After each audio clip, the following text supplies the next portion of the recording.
Ce mois, Dieu va nous enseigner sur le vœu. Ce matin, mon fils me demandait, mais maman, qu'est-ce que c'est que la Valentine?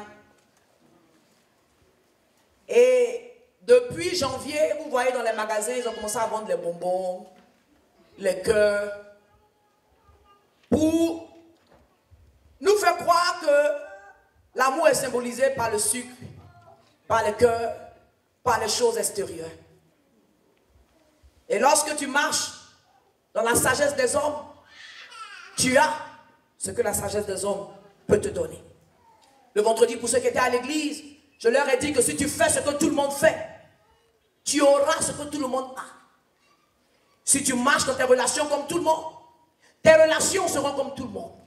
Mais si tu marches dans la sagesse de Dieu, dans l'instruction divine, tu seras différent. Sais-tu, enfant de Dieu, que 50% des mariages finissent en ruine aux États-Unis? Séparation. 50%. Et apparemment, personne ne se demande pourquoi. Parce qu'on se rejette encore dans une deuxième relation. Et les statistiques sont pires. Deuxième mariage, 79% de chances se séparent. Ce n'est pas parce que tu as fait un mariage que tu as l'expérience. C'est seulement la transformation par le pouvoir du Saint-Esprit. Le changement de ton cœur, de ta personne, qui te donne de pouvoir aimer un autre humain. Alors ce matin, je vais demander à quelqu'un, est-ce que tu penses qu'il y a une personne unique sur cette terre qui a été créée par Dieu pour toi? Lève la main si tu le crois. Alléluia. Quand je vais finir le message, tu vas savoir si ce que tu crois est vrai ou faux. Mais pour ceux qui savent où je vais, ils connaissent déjà la réponse. Lorsque tu vas apprendre à conduire, on t'amène à l'école. Tu vas apprendre à coudre, on t'amène à l'école. Tu vas apprendre à chanter, il y a même des écoles de chansons. Il y a des gens auxquels on donne des scholarships pour quitter même l'Afrique pour venir ici apprendre à chanter. Mais comment ça se fait que nulle part il y a une école pour nous apprendre à comment avoir le succès dans les relations? Comment avoir le succès dans le mariage qui est la décision, la deuxième décision la plus importante que tu vas prendre sur cette vie, à part recevoir Jésus. Il n'y a pas d'école partout, tout le monde te donne son opinion de ce qu'il connaît. Ta maman va te dire, va à l'école ma fille, ton premier mari, c'est ton travail. Qui se souvient de nos mamans? Je les aime pour cela. Alléluia. Va ma fille, tu travailles, ton premier mari, c'est ton diplôme. Et voilà la fille, elle sort, son premier mari, c'est son diplôme. Mais elle ne sait même pas comment apprécier un autre humain. Et avec son diplôme, elle n'arrive pas à tenir un foyer. Dieu ce matin veut changer le peuple de Dieu. Parce que nous sommes appelés à être la lumière. Nous sommes appelés à être l'exception. Nous sommes appelés à représenter Jésus-Christ. Nous sommes appelés à être les témoins. Montrons au monde l'image de Jésus-Christ. Si nous marchons parce que la Bible nous dit, tous nos foyers chrétiens ne doivent jamais divorcer. Pourquoi? Parce que dans ce foyer, tu auras deux uniques. Quel est le problème aujourd'hui? Il y a des gens qui me demandent, quand ils me voient, si je les invite à l'église, ah, pasteur, dans ton église, est-ce qu'il y a de bonnes femmes? Il y a des femmes qui craignent Dieu, des femmes qui sont belles. Je dis, mon église, oh, de quoi tu parles? Il y a les plus belles femmes, les femmes les plus ouïes, les femmes les plus intelligentes, les femmes les plus classiques. Oh, les femmes qui savent qui elles sont. Mais parce qu'elles savent qui elles ne sont pas là pour des hommes qui ne connaissent pas Dieu. Elles ne sont pas là pour des hommes qui vont les retarder spirituellement. Elles ne sont pas là pour des hommes qui ne savent pas comment parler, entretenir une femme. Elles sont là pour l'unique. Bon, moi je me préserve, je me garde, je m'arrange pour Dieu. Et puis tu vas venir me gâter. C'est que moi-même je ne connais pas ma valeur. Si je sais qui je suis, oh, je te parle, enfant de Dieu, ce matin. Si je sais qui je suis, si j'ai plus le temps de me garder, ce n'est pas pour me gaspiller avec n'importe qui. Oh, on va parler la vérité ce matin, église de Dieu. Je vais m'associer à quelqu'un qui est à ma hauteur. Parce que la Bible dit de ne jamais s'associer avec des gens avec lesquels vous n'êtes pas spirituellement au même niveau. Quand tu dis ça aux gens, ils te disent, oh, tu es jaloux de moi, tu ne veux pas que je me marie. Oh! Tu vas revenir pleurer. Sois aveuglé par le mariage, sois aveuglé par l'amour, jette-toi. Mais je te dis que tu deviendras pleurer. Point d'interrogation. Si tu veux que ton mariage, tes relations fonctionnent, Dieu ne doit pas être en dehors de l'équation.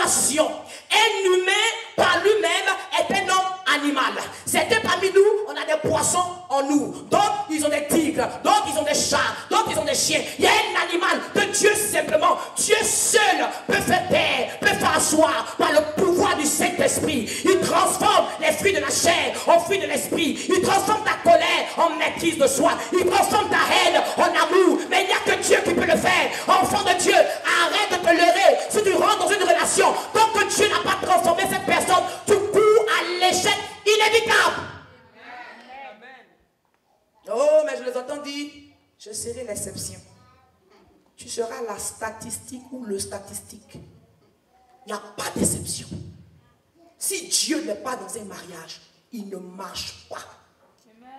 Et quand je dis Dieu est dans un mariage, il n'est pas assis, il est en toi. La femme, il est en toi. L'homme, c'est deux personnes qui font marcher un mariage. Si une seule personne se casse la tête pour faire marcher un mariage, ça ne marchera pas. Le mariage demande deux personnes qui sont au même niveau spirituel, qui avancent vers la même destinée, qui ont le même but, qui ont été changés, lavés, purifiés par Jésus-Christ et qui savent qu'ils sont là pour vivre, pour honorer ce Dieu. Tu ne peux pas faire marcher un mariage seul. Si tu te trompes seul, tu seras malheureux tous les jours, mais Dieu ne désire pas que tu sois malheureux. Il veut que tu te réjouisses sur cette terre. Alors, au lieu de poser la question, je cherche l'unique. Voilà 5 millions de gens qui cherchent l'unique. Mais nous tous on cherche l'unique. Tu as trouvé l'unique où? Parce que personne ne prend le temps de devenir l'unique. La bonne question que tu dois te demander, ce n'est pas je cherche l'unique, c'est je veux devenir l'unique. Si 5 millions de personnes deviennent l'unique, tous les mariages vont fonctionner. Parce que qui que ce soit auquel tu t'attaches, tu vas pouvoir marcher parce que Jésus-Christ t'a déjà changé. Il t'a permis d'aimer ce qui n'est pas aimable. Il te permet d'être compassionné avec ceux qui ne sont même pas dignes de l'amour de Dieu. Mais quand tu es changé par l'amour véritable de Dieu, tu peux vivre avec n'importe qui. La Bible dit, quand tu as trouvé faveur avec Dieu, même tes ennemis vont te servir. Acclamez bien. La parole vous fait du bien. C'est un peu trop fort. Je vais diluer, ne t'inquiète pas. La personne croit à un arbre. Toi, tu crois au Dieu d'Israël. L'arbre lui dit, va en boîte de nuit comme tu veux. L'arbre lui dit, fume, bois, prends la cigarette comme tu veux, prends la drogue. Elle n'a pas de limite, elle n'a pas de restriction. Mais toi, tu as une limite, tu as une restriction. Ça ne peut pas marcher. L'arbre lui dit, fais les histoires tous les matins, ne pardonne pas. Quand tu es énervé, sors. Abandonne ta famille. Reviens quand tu veux. Mais toi, qui connais Dieu, le Seigneur dit que le soleil ne se couche jamais sur ta colère. Un enfant de Dieu ne peut pas aller dormir et puis il ne parle pas à sa femme, il ne parle pas à son mari. Quel genre de chrétien êtes-vous? Amen. La Bible dit que le soleil ne se couche jamais sur ta colère. Mon mari, c'est 17h45. Il est 18h. Tout ce qui se passe là, on efface. Une nouvelle journée commence. Une nouvelle grâce commence. Un nouveau débat commence. Même les bontés de Dieu, la Bible dit, elles sont renouvelées chaque matin. Mais toi, tu ne renouvelles pas les bontés. Tu renouvelles les anciens palabres. Hier, il y a 2015, en 2000, tu m'avais insulté. Tu ramènes les vieux journaux. Ça ne peut pas marcher. Veux-tu savoir comment être l'unique ce matin? Allons dans la Bible. La première des choses, pour devenir unique, tu dois poursuivre Jésus de manière consistante. Pas le chrétien qui vient à l'église dimanche. Jusqu'à l'autre dimanche, il ne lit aucune Bible. Il ne prie aucune prière. Il vit comme il veut. Dimanche prochain, il a atterri à l'église comme une tradition.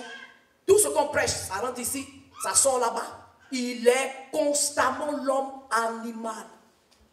Les gens font plein d'erreurs. Mais vous n'êtes pas dit que vous êtes chrétien, vous divorcez aussi. Non. Ils sont des religieux, ils ne sont pas chrétiens. Ils vont à l'église, mais ils ne sont pas chrétiens. Il est l'heure que tu arrêtes d'aller à l'église et que tu deviennes l'église. Je dis, il est l'heure que tu arrêtes d'aller à l'église et que toi-même tu deviennes l'église dans ton comportement, dans ton caractère, dans tes décisions, dans ta manière de traiter les autres. C'est ici que tu deviendras l'unique. Tu veux être l'unique? Poursuis Jésus de manière consistante. Ça veut dire quoi? Chaque jour, tous les jours. Il n'y a pas aujourd'hui, oh, laisse-moi boire un peu. Chaque jour, tous les jours. Répète avec moi. Chaque jour, tous les jours. Ce que tu fais tous les jours, chaque jour, tu commences à croire en cette chose. Ce à quoi tu crois, tu deviendras cette chose. Si tous les jours tu es saturé de la parole de Dieu, tous les jours tu lis la Bible, tu parles de l'amour, la Bible dit l'amour ne soupçonne pas le mal, l'amour croit tout, l'amour cautionne tout, l'amour est patient, l'amour n'est pas envieux, l'amour n'est pas jaloux. Tous les matins tu le répètes, ça va devenir manifestation dans ta vie. Mais tu entends seulement l'amour est patient une fois par semaine, d'autres même une fois l'année, le 31 décembre. Et tu te demandes pourquoi tu es incapable d'aimer. Pourquoi tu es incapable de soutenir des relations avec un autre humain. Je vais te dire pourquoi. Cet humain-là a été éduqué dans une famille où quand on dit bonjour, ça veut dire que viens on se battre. Il a été éduqué dans une famille où quand il ouvre la bouche, il n'a pas parlé fort, il ne s'est pas fait entendre. Et toi, tu ne comprends rien, tu es perturbé. Ensemble, vous devez poursuivre Dieu de manière consistante. Je vais te dire ce qui arrive quand tu ne suis pas Dieu de manière consistante. Tu vas commencer à voir les gens comme des objets que tu dois utiliser à tes fins. Parce que tu ne peux pas aimer un autre humain si Jésus-Christ n'a pas mis en toi son amour. Si tu n'as pas laissé le Saint-Esprit t'amener véritablement à aimer. Tu dois poursuivre Dieu de manière consistante. Je reste sur ce sujet parce que c'est la base du succès de toutes les relations. Jette ces livres qui te disent, jette ces arlequins, jette ces amis qui te donnent leur opinion. Assure-toi dans la parole de Dieu parce que le mariage est l'institution de Dieu. Il sait comment il va marcher. Rentre dans sa parole. Suis-le, poursuis-le de manière consistante. Chaque jour, tous les jours. Quand les gens sont en train de date, parce que le mot date même existe en français, quand ils font la cour, ils se poursuivent, oh, ils se poursuivent. Tu vois le nez de madame, tu tournes derrière, voir la queue. Maintenant, vous êtes dans la même maison. On voit la femme jusqu'on est fatigué, on regarde derrière personne. Dis à quelqu'un, si tu veux aimer quelqu'un, tu dois poursuivre cette personne. L'amour n'est pas un sentiment. Pour ceux parmi vous qui aimeraient se marier un jour, qui ont des fantasmes sur le mariage n'est pas un sentiment, le mariage est un travail.